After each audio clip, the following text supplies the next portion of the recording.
Գորը հարգարժան անձնավորություն է։ Ոչ թե քո նման թույլ մարդություն։ Մամա, Ինչ։ Երևի արդեն պատկերացրել էիք դրա ու ձեր ծստեր հարսանիքը։ Ես մեծ սիրով իմ աղջկան կամուսնացնեի գորի։ ես երբեք ոչ գորի, ոչ էլ մեկ ուրիշ հետ չեմ ամուսնանա։ Որովհետև ես Հենրին եմ սիրում։ Ինչ ասացի։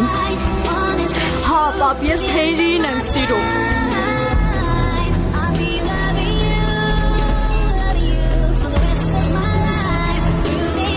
Ես էլ քեզ եմ սիրում։ Ու թող բոլորը իմանան։ Ձեզ մի օր ժամանակ կամ օրնում եք մեզ, կամ էլ մենք առանց ձեր թույլտվության միասին ենք լինում։ Մեզ ոչ մեկ չի բաժանում։